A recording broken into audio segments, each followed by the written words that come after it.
자, 우리가 1월 들어오면서 빛이라는 주제를 가지고 여러분과 말씀을 나누는데 무슨 말씀 받았는지 기억나십니까? 첫 주에는 이제 주제 이사야 60장의 내용을 가지고서 일어나 빛을 발하라 라고 하는 말씀의 전제 이제 이야기를 드렸고요.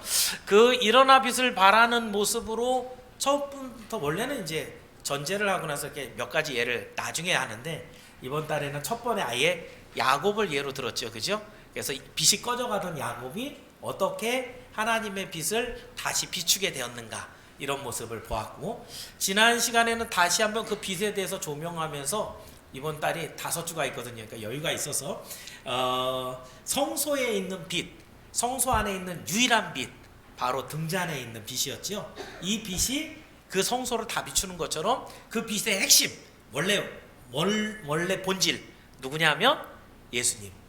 예수님이 이 세상을 비추는 유일한 빛이시다 이 얘기를 드렸고, 그 빛을 비추려면 그냥 막 스위치 딱 꽂으면 불이 들어오는 게 아니고 거기에 기름이 들어가야 되죠. 보통 기름이 아니라 순수한 감람유, 엑스트라 버진이라고 제가 말씀드렸는데, 그 순수한 감람유가 의미하는 게 바로 성도들의 섞임이 없는 믿음이다. 그 믿음이 그 빛을 비추게 하는 재료가 된다라는 얘기를 드렸고, 그래서 이 성도는 오직 이 교회는 하나님께서 주시는 이 빛, 예수 그리스도를 온 세상에 비추는 그런 역할을 감당하는 것이 교회다. 교회는 딴 거 하면 안 되고 온 세상에 예수님을 증거하는 일을 감당해야 된다라고 했습니다. 자, 그러면 여기까지 전부 다 본문이 다 구약이었죠, 그죠? 제가 석사를 구약을 전공을 했기 때문에 아무래도 구약이 좀 많이 나올 수도 있습니다만은 중요한 건 신약에서 이것이 다 증명이 돼야 됩니다. 그래서 오늘 말씀은 이제 예수님께로 넘어와서 빛의 삶을 살라고 하시는 예수님의 명령을 살펴볼 겁니다.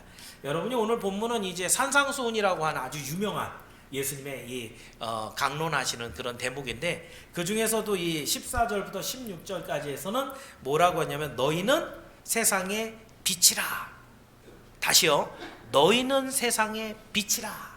빛이 되라도 아니고 빛과 같다도 아니고 빛처럼 빛난다도 아니고 너희는 세상의 빛이라. 이건 존재 선언이에요. 너의 존재는 뭐냐면 세상의 빛이라는 거죠. 그런데 여러분, 이 존재 선언에 대한 거는 요한복음에 보면 되게 많이 나오는데, 예수님이 당신 스스로를 나는 이러한 나다 라고 하는 것을 완전수인 7번을 얘기합니다. 요한복음을 여러분이 이제 찬찬하게 읽어보면 그 7가지가 뭐뭐 나오냐면, 예수님께서 내가 생명의 떡이다, 그죠? 그리고 나는 세상의 빛이다, 나는 양의 문이다, 나는 선한 목자다, 나는 부활이요 생명이다, 나는 길이요 진리요 생명이다, 나는 포도나무 참 포도나무다. 7가지.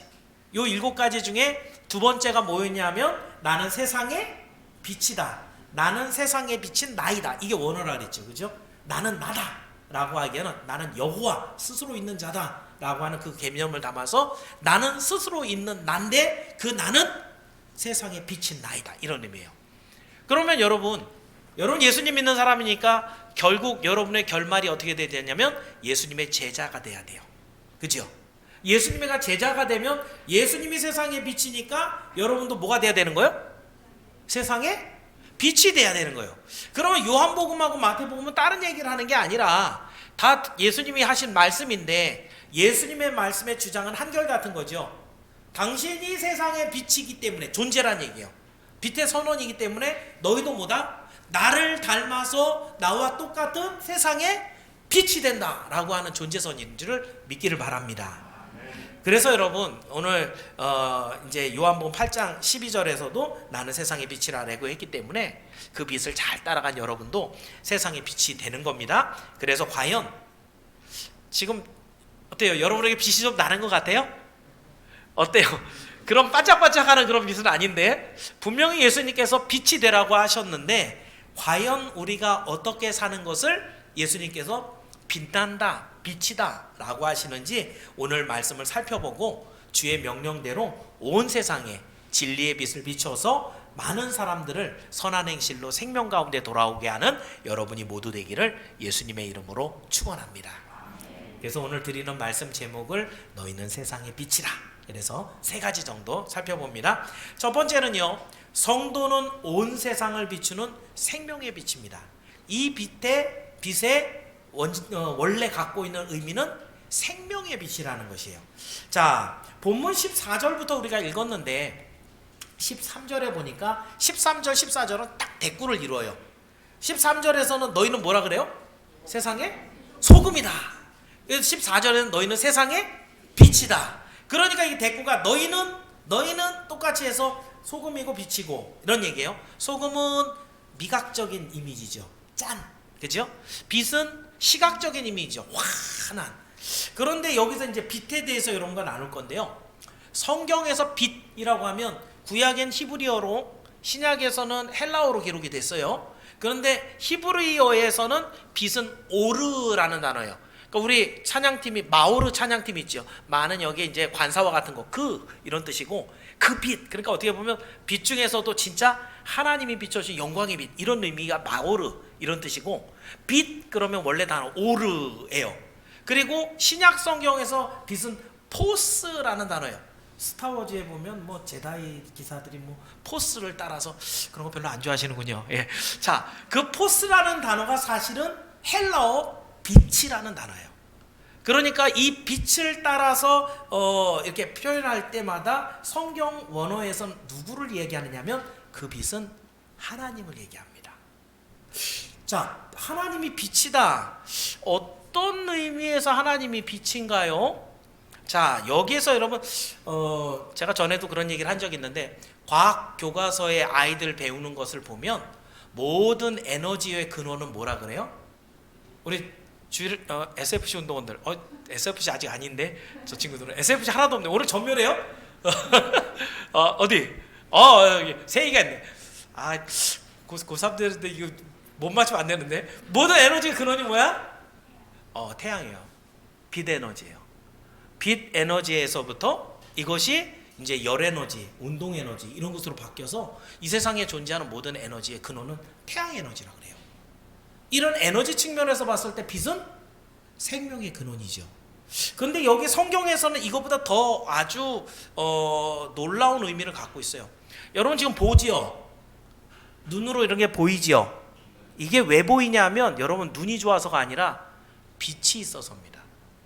여기에 태양광을 비롯한 모든 빛을 싹 다 꺼버리면 아무것도 안 보이죠. 존재하는 모든 것들을 여러분이 볼 수 있다는 것도 사실은 빛이 있기 때문에 이것들이 보이는 거예요. 여러분이 보이지 않는다고 한다면 사실 그것이 있다라고 말하기가 쉽지 않죠. 그런 것처럼 이 빛은 모든 것이 눈에 보이도록 하는 아주 존재할 수 있는 모든 것들의 근원이 되는 게 빛이에요. 그런 면에서 봤을 때 하나님은 어떤 분이신가? 이 세상에 존재하는 모든 것 중에 하나님 없이 생겨난 게 있어요? 없어요? 없어요. 사람들이 만든 컴퓨터나 이런 반도체 이런 걸 하나님이 안 만들었잖아요. 그 재료가 그냥 나왔어요? 아니죠. 다 하나님이 주신 재료를 가지고, 하나님이 주신 지혜를 가지고, 다 하나님이 소스, 프라이머리 소스가 되셔서 다 주신 것들을 가지고 이용, 발명한 것들이죠.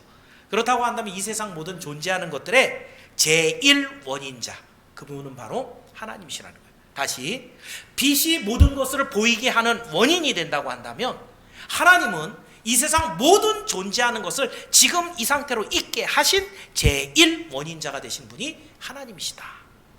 결론은 하나님이 없으면 아무것도 없다라는 것이에요. 이것이 이제 하나님이 내가 세상의 빛이다, 예수님이 내가 세상의 빛이다 라고 하실 때 그 빛의 의미인 거예요. 자, 그런데 이제 오늘 본문으로 돌아오시면 이 빛의 특징은 14절에 산 위에 있는 동네가 숨겨지지 못할 것이요 그랬어요. 빛을 얘기하다 갑자기 산 위에 있는 동네를 얘기하는데요. 당시에 여러분 지금이야 뭐 도시를 여러 장소에 이제 만들지만, 신도시 같은 경우는 땅도 넓고 뭐 길내기 좋은데 이런 데다 쭉쭉 도로문도 깔고 시작하잖아요. 근데 옛날 도시들은 좀 달랐어요. 옛날 도시들은 일단 제일 중요한 게 뭐냐면 높은 데 있어야 돼요. 왜냐하면 적들이 공격해 올 때 쉽게 방어하기 위해선 산성을 쌓아야 되는데, 이렇게 내려오는 데는 막 오히려 적군들이 침범해 오기가 좋거든요. 그 높은 산 꼭대기에 있으면 웬만해서 침략을 이겨내기가 쉬웠거든요. 예루살렘이 굉장히 높은 데 있어요. 그래서 이렇게 높은 데 있었고, 또 하나는요, 사람들이 그 당시에는 불이 없으니까 밤에 누구를 찾아가고 어느 동네를 갈 때 뭐 가로등이 있어요, 뭐가 있어요. 가다 길 잃어버리기 딱 좋은데, 높은 동네, 진짜 큰 도시는 높은 데에 있어서 거기에 불이 환하게 비춰져 있으면 멀리서 가다가 길을 잃어버렸는데, 저기 예루살렘이야, 저거 예루살렘이야 하고 길을 잃지 않고 쫓아갈 수 있게 하는 것이 바로 높은 동네에 도시를 만드는 그런 이유이기도 했습니다. 자, 예수님이 여기서 얘기하시는 14절에 산 위에 있는 동네는 바로 예수 그리스도를 영접해서 말씀에 순종해 살아가는 성도들을 말해요. 지금 이 산 위에 있는 동네를 사람들은 산 위에 있는 동네? 예루살렘. 거기에 도시가 있지 라고 얘기하지만, 예수님은 얘기하기를 이 동네가 아까 처음에 왜 높은 데 있다고요? 저게 침입을 쉽게 방어할 수 있는 그런 기능이 있다 그랬고요. 길을 잃어버릴 만한 사람들에게 저기가 예루살렘이야, 방위를 찾아서 거기를 찾아갈 수 있게 하는, 길을 찾게 하는 그런 신호의 용도가 산 위에 있는 동네의 기능이었어요. 그런데 여기에 산 위에 있는 동네를 얘기하실 때 예수님은 그 동네를 예루살렘을 얘기한 게 아니에요. 그 동네는 바로 예수 그리스도를 믿는 하나님의 사람들을, 성도를 말하는 줄을 여러분 믿기를 바랍니다. 이들은 숨길 수가 없습니다. 예수님을 믿고 변화된 삶을 사는 사람은요, 스스로 겸손해서 정말 숨겨갖고 내가 예수 믿는 사람이 아닌 척하고 살라고 해도 숨겨지지 않는다라고 했죠. 그 숨겨진다는 단어가 수동태로 되어 있어서 이 숨겨질 수 없다, 이 힘이 다이나마이트 뽕 터뜨리는 그 두나미스라는 단어에서 온 건데요, 절대로 숨길 수가 없다는 얘기예요. 뻥 터지기 때문에. 어떻게 되느냐? 이 죄악에 가득한 세상에 하나님을 믿고 하나님의 방법대로 진리대로 살아가기 때문에 세상으로 악으로 뒤덮여진 곳에서 반드시 반짝반짝 빛날 수밖에 없다는 거예요. 그 삶이, 그 모든 믿음이 그 세상을 비추어줘서 저 사람 이상해, 우리랑 살아가는 방법이 달라, 저 사람의 살아가는 모습대로 살면 행복할 것 같아, 저 사람의 삶 속에는 생명이 있는 것 같아, 저기에 구원이 있을 것 같아 라고 하는 신뢰를 줄 수 있는 진리의 빛이 그 높은 산 위에 있는 동네, 바로 성도들에게 있는 줄을 믿기를 바랍니다. 그래서 여러분, 이 구체적인 풀이가 15절인데요 우리 15절 말씀을 한번 읽어볼게요. 15절 같이 읽습니다. 시작.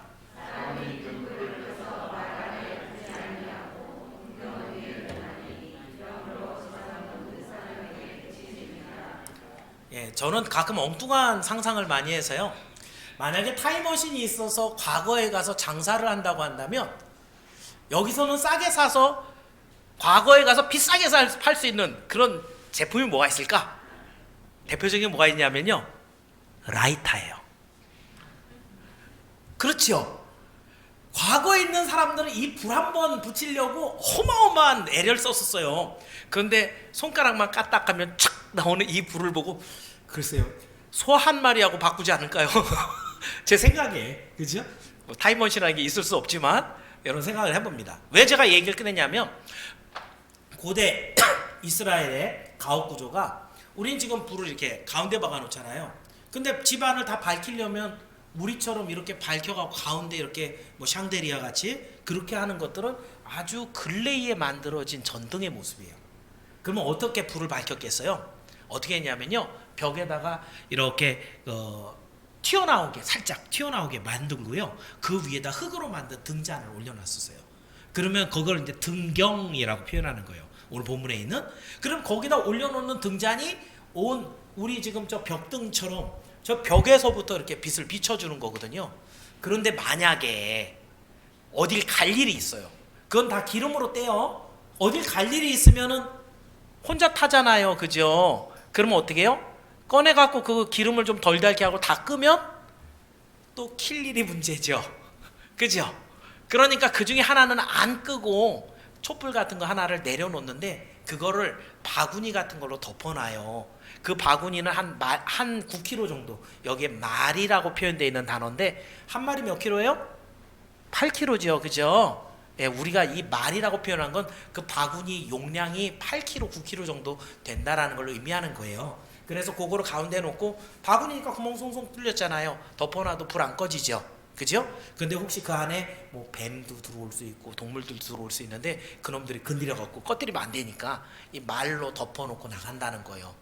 자, 그러면 사람이 있을 때는 어둠을 쫓기 위해서 등경 위에 올려놓는데 말 아래에 둔다라는 얘기는 사람이 바깥에 나간다는 얘기예요. 그죠?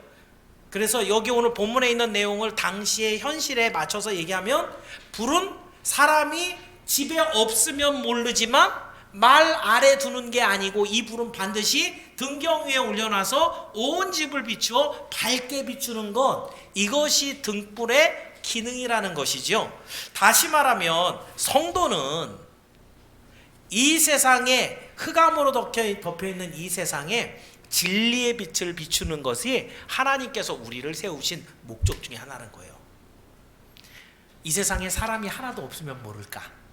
그러면은 말로 덮어놔도 문제가 없어요. 그런데 이것에 흑암으로 가득한, 죄로 가득한 이 땅에 하나님께서 여러분을 아직 남겨놓는 이유는 그 어둠에서 헤매고 있는 사람들이 적군의 침략을 받고 사탄의 공격을 받고 그것을 수월하게 어떻게 이기게 하는지, 그리고 그 불로 말미암아 방향을 잃어버린 어떻게 살아야 되는지, 돈은 많은데 하고 싶은 건 다 했는데 애들도 잘 돼서 시집장가 갔는데 그런데 나는 과연 어떤 삶의 마지막을 살아야 되는지 그 방향을 잃어버린 사람들에게 예수 그리스도께로 와야 합니다.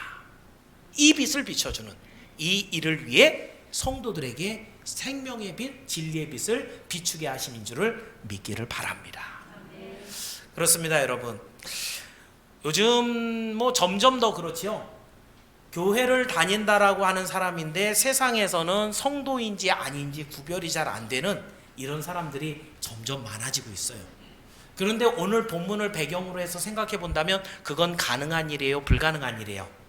이건 불가능한 일인 거예요. 그럼 둘 중에 하나죠. 말씀이 틀렸거나 그 사람이 잘못됐거나. 이런 말씀은 사실 설교에서 되게 예민한 부분인 거예요. 왜냐하면 많은 사람들이 자기 삶의 편의를 위해서 괜히 나가서 내가 집사인 척 장로인 척 하면 어때요? 정직해야 되죠. 다른 사람보다 더 성실해야 되죠. 다른 사람보다 더 많이 배려하고 사랑해 줘야 되죠. 힘들어요? 안 힘들어요? 그러다 보니까 에이 모르는 척해. 심지어는 술자리 가서도 그냥 술 한잔 하고 말지 뭐.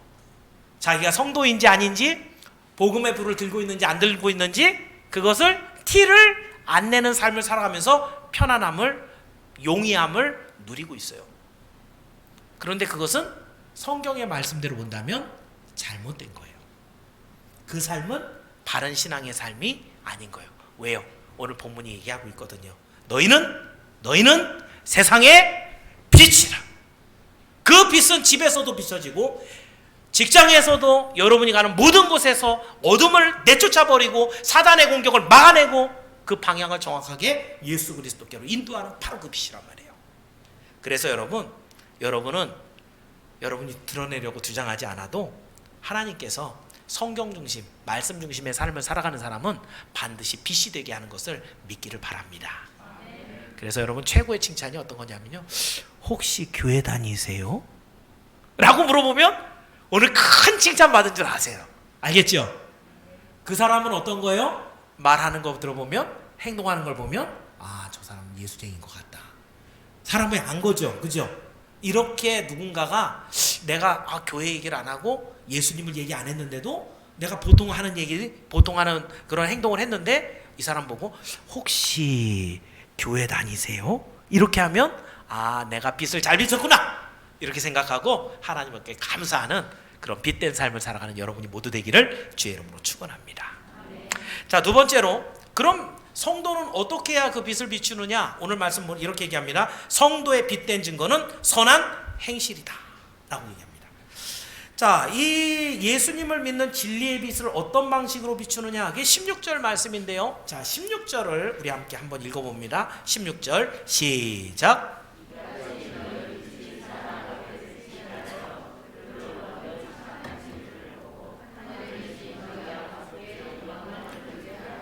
그러니까 그 성도가 빛인가 빛이 아닌가는 확인이 되는 바로미터가 뭐라는 거예요? 선한 행실이라는 거예요. 자, 그러면 선한 행실, 그냥 착하게 뭐 집에 있는 거 다 퍼다가 남 주면은 그게 선한 행실이라고 말할 수 있는 거 아니겠죠, 그죠? 예. 왜냐하면 성경에 나온 말씀을 정확하게 다 따져서 얘기해야 돼요. 그러니까 선한 행실이라는 게 의미가 뭔가? 원어로 얘기하면 칼라 에르카, 행실이야 뭐 행하는 모든 말과 행동을 얘기하는 거고, 칼라라는 단어인데요. 이 원어 칼라의 원어는 칼로스입니다. 그러니까 모든 우리가 생각하는 선한 거, 이 착하다, 백설공주가 착하고 뭐 이런 착하다라고 하는 것은 원래 원어로 아가도스를 씁니다. 좋은 것, 착한 것. 그거 좀 다른 거예요, 칼로스는. 그런데 이 칼로스는 조금 더 범위가 넓은 게 어떤 뜻이냐면 아름답다, 잘한다, 마땅하다, 이런 게 마땅한 거예요. 예를 들면 예배 시간에 똑바로 앉아서 예배 드리는 거, 이게 칼로스예요. 애가 학교 갔는데 공부를 열심히 해갖고 오는 거, 이거 칼로스예요. 열심히 운동을 했더니 건강이 좋아지는 거, 헬스하니까 근육이 잘 붙는 거, 이게 다 칼로스예요. 좋다라는 뜻이에요. 이런 의미가 사실은 구약엔 토르라는 단어가 있어서 어떻게 보면 토르가 칼로스하고 거의 같은 의미를 갖고 이렇게 바꿔서 번역할 수 있는 그런 단어이기도 합니다. 그러니까 여러분이 도덕적으로는 사람들에게 저 사람 착해, 이런 얘기도 듣고, 또 사회적으로 저 사람 일 잘해, 이런 칭찬도 받고, 또 가정에 가서 우리 아빠는 최고야, 이런 가족들의 신뢰를 받는 모든 것, 이게 다 칼로스예요. 그래서 제가 이제 친하게 지내는 교회, 좋은 교회라는 그 교회가 영어로 쓰면 칼로스 처치 이렇게 써놔요. 좋은, 모든 면에서 다 좋다라는 얘기죠. 자, 그런데 그러면 결론적으로 예수님이 말씀하시는 빛의 성도는 여러분 태어날 때부터 좋아요? 그렇진 않죠. 성격도 좀 있고요, 그죠? 그리고 만악함도 있고 죄에 대한 어떤 욕구도 강하고 이런 것들이 있기 때문에 우리는 결코 좋은 사람들은 아니에요. 근데 왜 우리가 빛이 되고 좋은 사람이 되냐면 우리 안에 있는 예수 그리스도로 인해 변화되기 때문입니다. 다시 말하면 좋은 사람은 타고나는 게 아니라 변화되는 줄을 믿기 바랍니다. 그래서 여러분, 하나님의 말씀을 듣는 게 왜 중요하냐? 그 말씀이 들어와서 내 마음을 때려요. 너 이거 잘못된 거야. 그러면 나 이렇게 살 거야. 그럼 변해요, 안 변해요? 안 변하죠, 그죠? 오늘 은혜 받는 거는요, 내가 잘못한 걸 하나님이 딱 지적하거든요. 그럼 지적하는 거야. 하나님, 내가 잘못했습니다. 이제 앞으로 그렇게 안 살게요. 내가 좀 뭔가 변해볼게요. 이러면 그날은 은혜 받은 날인 거예요. 그러니까 은혜를 받으려면 먼저 내가 뭐가 잘못되어 있는지, 뭐가 악한지 이게 발견이 돼야 돼요. 두 번째는 그렇게 그걸 버리고, 옛사람을 버리고 새롭게 살아갈 결심이 생겨야 돼요. 그리고 그 결심대로 순종하는 거예요. 그러면 뭐가 된다? 칼로스가 되는 거예요. 여러분에게 좋은 것들이 만들어지고 하나님이 보실 때 선한 행실이 있는 하나님의 사람으로 인정을 받는 것이죠. 그래서 여러분이 잘 알고 있는 고린도후서 5장 17절의 말씀, 그런즉 누구든지 그리스도 안에 있으면 새로운 피조물이라, 이전 것은 지나갔으니 보라 새 것이 되었도다. 이 말씀은 여러분이 예전의 더러운 모습들을 하나하나 발견해서 제거하고 바꿔놓고 제거하고 바꿔서 새로운 피조물, 이름도 그대로고 몸도 그대로인데 행하는 행동과 말이 완전 달라져요. 그래서 성도는 변화되는 사람들인 것을 여러분 믿기를 바랍니다. 문제는 예수님을 영접했을 때 정말 드라마틱하게 변하는 사람들이 있거든요. 그 전에 예수님 전혀 모르고 살다가 예수님이 나를 위해서 십자가에 죽으신 게 믿어지는 순간 뭐 바닥에서 막 떼굴떼굴 구르면서 재고백하고 내가 다음부터 이렇게 안 살 거예요, 이런 아주 급격한 변화를 통해서 변화되는 사람들이 종종 있어요. 그런데 이 뜨거운 마음이 계속 가면 좋은데 어때요? 예배드리고 나름대로 열심히 한다고 했는데 점점 그 마음이 변하고 시간이 지날수록 세상과 동화돼 갖고 예전처럼 살아가는데 새 사람처럼 살아가는 것들이 너무너무 어려운 거예요. 예수님 처음 믿을 때는 내가 아침에 일찍 나오고 막 교회 청소도 하고 사람들 인사도 하고 늦게까지 막 별 보면서 그때 들어가면서 찬송이 막 입에서 나왔는데 코로나 때문에 주춤주춤 하다가 11시 예배들은 항상 5분 지각하고 뭐 교회에서 맡겨주면 그거 내가 어떻게 하지? 우리 권사님들 얘기하는 거 이렇게 들어보면 다시 애찬 시작하면 이거 어떡하지? 이런 걱정이 생기고 예전과 같은 그런 마음이 회복되지 않고 자꾸 부담감으로 이런 것들이 찾아올 때 사실은 여러분 이런 것들이 자꾸 버거워지는 그런 일들이 있는 게 사실 우리 성도들의 현실입니다. 여기에는 사실 여러분이 한 가지 빼먹고 있는 것이 있기 때문에 이런 버거움이 생기는 것이에요. 그 버거움은 무언가를 하나 잃었기 때문인데 그 잃은 것은 바로 예수님과 동행함에 있어서 그 뜨거운 사랑과 감동이 빠져버린 거예요. 예전에 예수님 처음 만날 때는 그 예수님이 내 안에 들어오셔서 나같이 미천한 것, 정말 쓸모없는 것을 위해서 찾아오셨다라는 확신, 그 감동, 그 사랑, 그 열정, 그런 것들이 있으니까 아무리 힘들어도 그게 안 힘들었어요. 막 드리는 게 아깝지가 않았다니까요. 그런데 시간이 지나면서 예수님 내가 알지, 믿지, 그 예수님 때문에 내가 구원 받았지, 그런 내용들은 다 아는데 그 마음속에 예수님과 동행하고 있다라고 하는 그 큰 감동, 오늘도 주님이 나를 위하여 모든 길을 열어주시고 나와 함께 가고 있다는 그 감동, 그 사랑, 이걸 잃어버리니까 어때요? 하는 모든 일들이 힘들고 버거워지는 거예요. 그럼 여러분에게 오늘 꼭 필요한 게 뭐예요? 예수님이 다시 한번 여러분을 찾아오셔서 여러분을 감동케 하시고 여러분에게 큰 하나님의 사랑을 뜨겁게 붙여주시는 것이 필요한 줄을 믿기 바랍니다. 그래서 에베소 교회가 계시록에 예수님께 야단 맞는 이유가 뭐예요? 네 첫사랑을 잊어버렸다. 예수님을 잊어버렸어요? 예수님을 알기 때문에 사탄과 싸웠죠. 그걸 분별해 갖고 악한 것들을 쫓아냈죠. 그러는 가운데 이 에베소 교회가 1 하다가 진짜 중요한 한 가지를 잃어버렸는데 그게 뭐였냐면 너의 첫사랑이다. 예수님을 만났던 그 뜨거운 감동, 그 사랑 열정, 이게 없어서 내가 너 이거 못 찾으면 내가 너를 뱉어버린다 그랬어요. 그죠? 그러니 내가 오늘 하나님의 말씀대로 살아가는 게 힘들어요 요즘에 라고 고백이 나온다면 목사님 어떻게 해요? 물어보지 마시고요. 예. 문제가 뭐라고요? 예수님의 주셨던 그 첫사랑을 잃어버린 거예요. 그러면 여러분 그거 회복해야 되는데 그거 어떻게 회복해요? 말씀 읽어야 돼요. 예배 자리에 나와야 돼요. 뜨겁게 찬양해야 돼요. 하나님 앞에 간절히 기도해야 돼요. 여러분의 시간들을 거의 많은 부분들을 한번 그렇게 쏟아보십시오. 살아계신 하나님이 여러분에게 찾아오시는 줄을 발견하길 바랍니다. 그래서 여러분 우리는 하나님의 빛을 비추는 반사체이지 우리가 스스로 빛을 비추는 발광체가 아닙니다. 하나님께서 주시는 빛이 우리에게 강렬하게 쪼여져야 그 쪼인 빛을 반사해내는 거예요. 근데 그 하나님의 뜨거운 사랑이 더 이상 나에게 강렬하게 비춰지지 않는데 뭐가 나가겠어요?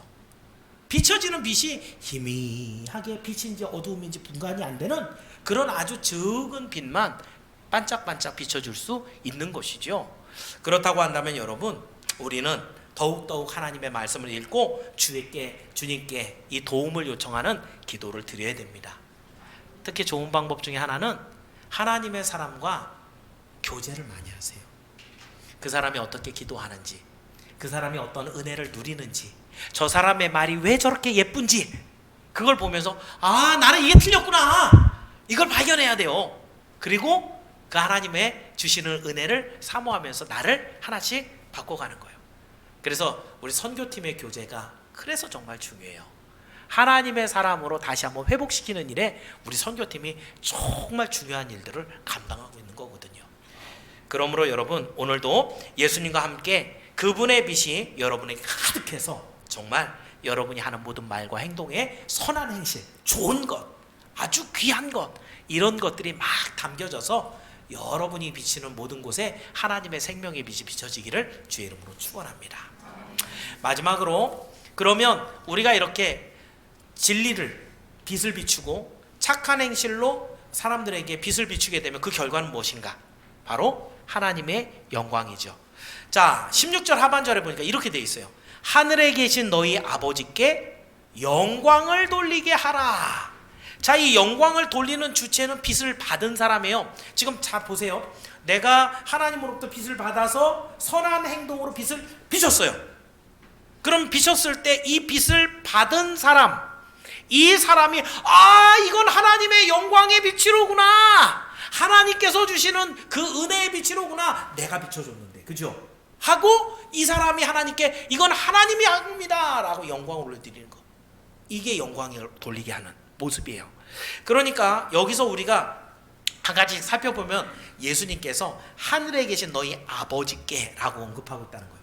이런 부분은 사실 우리는 너무 익숙하지만 당시에 산상수훈을 듣고 있는 백성들에게는 아주 쇼킹한 단어들이에요.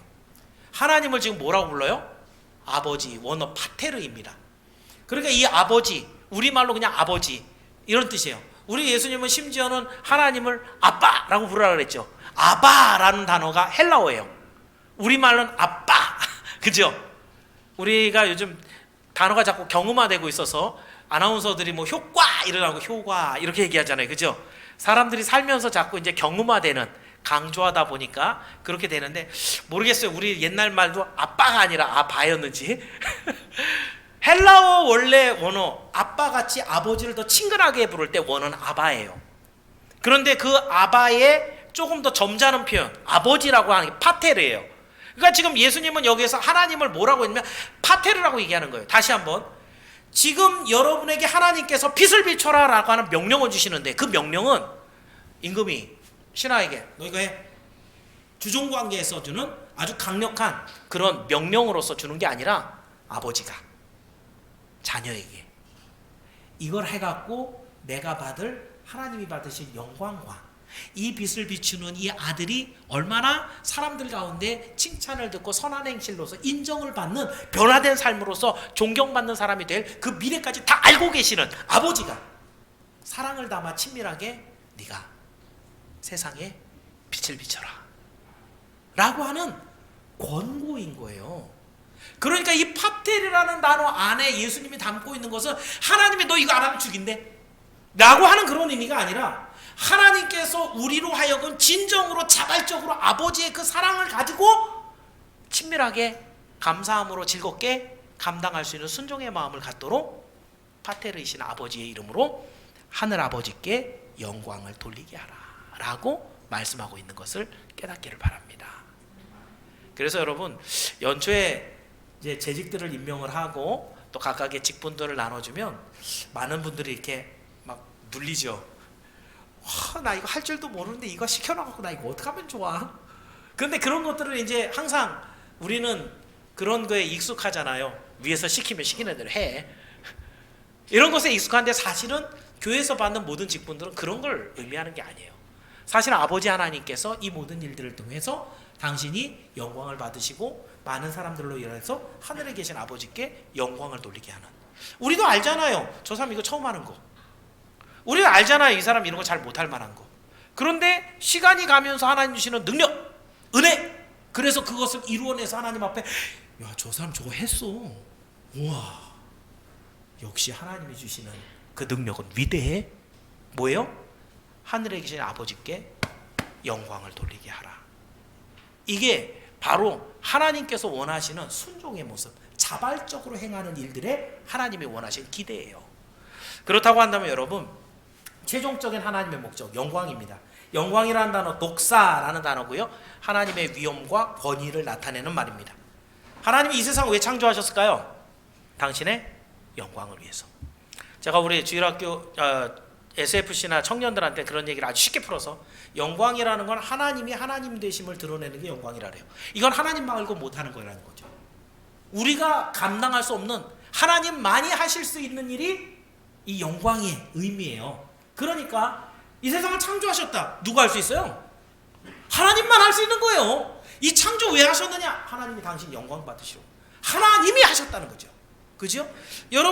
여러분에게 하나님께서 의롭게 자비와 사랑으로 여러분을 통치하시는 이유, 왜? 하나님이 영광 받으시려고. 그분이 하나님이라는 것을 여러분을 하여금 인정하고 찬양하게 하도록. 하나님께서 왜 예수님을 십자가에 달아서 죽이셨느냐? 하나님의 영광을 위해서. 하나님만이 일을 하실 수 있다는 거예요. 아무도 못해요.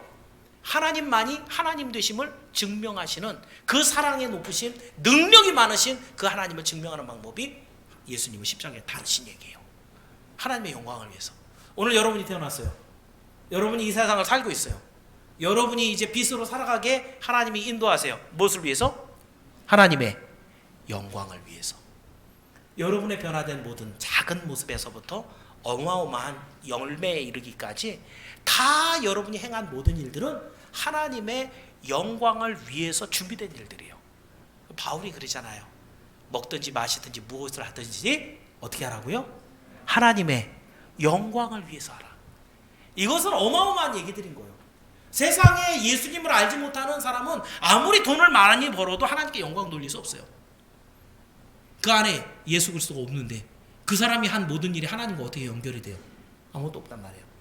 아무리 대통령이 되고 아무리 사람들에게 존경과 사랑을 받는 그런 사람이 되더라도 그 안에 예수 그리스도가 빠지면 하나님의 영광과 관련이 없어요. 근데 여기 있는 여러분들은 이미 하나님과 연결이 되어 있잖아요. 그분이 누군지 알잖아요. 그분을 위해서 오늘 한 가지 일, 예배드린 이 한 가지만 갖고도 하나님이 하나님이시기 때문에 여러분 여기서 예배드리는 거예요. 그러면 이 예배는 뭐예요? 하나님의 영광이 되는 거예요. 그러니까 여러분 하나님께 영광 돌리는 게 쉬워요? 어려워요?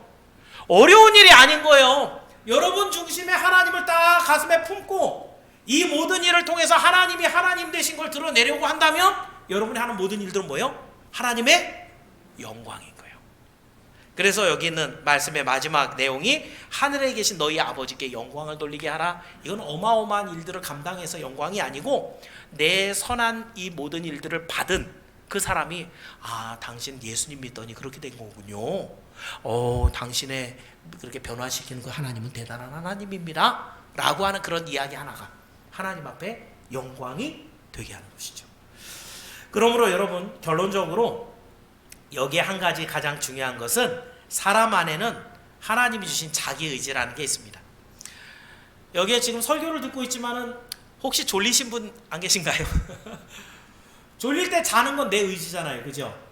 자고 싶으면 잘 수도 있는 거고 졸린데 아니야 지금 자면 안 되지 말씀 들어야지 잠을 깨우는 것도 여러분 의지예요. 그죠? 하나님은 이렇게 여러분에게 의지를 주셔서 다른 모든 피조물하고 달라요. 다른 피조물들은 먹고 싶을 때 먹고 자고 싶을 때 자고 그리고 그냥 살아가는 게 모두 본능에 의해서 존재하거든요. 거기에다 무생물 같은 경우는 어때요? 그런 본능 자체도 없잖아요. 정해진 대로 그냥 흘러가는 거죠. 해는 뜨고 지고. 그죠? 그런데 유일하게 내가 스스로 동의해서 하나님의 뜻을 이루어내는 존재는 사람밖에 없어요. 내 의지의 동의를 통해서 내가 오늘 이 시간엔 교회 가야지. 내가 이 시간에 정신 바짝 차리고 하나님 말씀 들어야지. 내가 오늘 갖고 있는 지혜를 다해서 하나님의 말씀을 읽어봐야지. 내가 갖고 있는 지식을 동원해서 내 옆에 있는 사람을 복음을 전해서 전도해야지. 이것은 여러분의 의지가 없이는 불가능한 일이에요. 이런 하나님께서 파테르이신 아버지께서 여러분의 동의 속에 하나님의 뜻을 이루어내는 일, 이거를 하나님이 기뻐하시는 거예요. 내일 되면 태양 또 뜨죠. 그건 스위치 눌러놓은 것처럼 딱 스위치 누르면 바로 다음날 해가 뜨는 것과 같은 일이잖아요. 자연스러운 일이잖아요. 그죠? 악인인 우리가 선을 택할 줄 알고 하나님의 뜻대로 사는 일은 절대로 자연스러운 일이 아닙니다. 하나님이 바꿔주신 믿음과 그것에 동의하는 여러분의 자유의지가 합쳐져서 이루어지는 일들이 믿음의 삶이에요. 그랬을 때 그 한 가지가 우리 하나님의 큰 기쁨이 된다는 것을 여러분 잊지 말기를 바랍니다. 그러므로 여러분 예수님을 영접하고 변화된 사람만이 새 사람의 진리의 빛을 비추고 선한 행실로 살아갈 수 있는 것을 믿기를 바랍니다. 그런 사람들의 모습을 우리 하나님이 기뻐하시고 영광 받는 줄 아시고 또한 여러분의 삶이 하나님 앞에 큰 영광이 되는 믿음의 삶이 되기를 축원합니다. 사랑하는 여러분, 오늘은 예수님이 친히 우리에게 너희는 세상의 빛이라 라고 하신 말씀을 살펴봤습니다. 여러분, 이 예수님이 이 세상에 빛으로 오셨기 때문에 우리도 예수님을 닮아서 세상에 빛이 될 수 있다. 이 대전제였고요. 두 번째, 진리의 빛을 비추는 방식은 어떻게 하냐면 그 예수님께서 명하신 대로 내 의지에 동의함 속에 선한 행동을 통해 그 빛을 비추고, 그 비춘 일들의 선한 행실의 결과는 하늘에 계신 하나님께 영광이 된다. 그래서 뭐 우리가 흔히 얘기하는 사람의 존재하는 목적, 제일 목적이 뭐냐? 하나님을 영원토록 즐거워하고 기뻐하는 것, 그죠? 하나님께 영광 올려드리는 삶. 그래서 종교개혁의 모토는 솔리 데오 글로리아예요. 오직 하나님께 영광을. 우리 삶의 모든 목적은 하나님의 영광을 향해 나아갑니다. 삶의 목적이라는 거예요. 그럼 여러분이 가장 성공한 삶을 살았다. 어떤 삶? 하나님께 영광 올려드리는 삶을 살다가 그 마지막 마침표를 그렇게 찍는 거예요. 그랬을 때 그 사람은 잘 사는 사람이에요. 여러분이 존귀한 이유는 그 안에 하나님 예수 그리스도께서 계셔서 그분으로 말미암아 여러분이 존귀해지는 것이에요. 그 빛이 있어서 비춰내고, 또 하나 그 빛이 비춰짐으로 인해서 다른 사람들에게 그 빛을 전달해 줌으로 열매를 맺을 수 있는, 이 세상에 그 어떤 피조물도 이 일은 못해요. 천사도 못해요. 복음을 전하는 이 일, 전도에 미련한 일, 이 일을 유일하게 맡겨준 사람은 하나님의 형상을 담고 있는 하나님의 사람, 여러분들이 밖에 없는 것을 여러분 믿기를 바랍니다.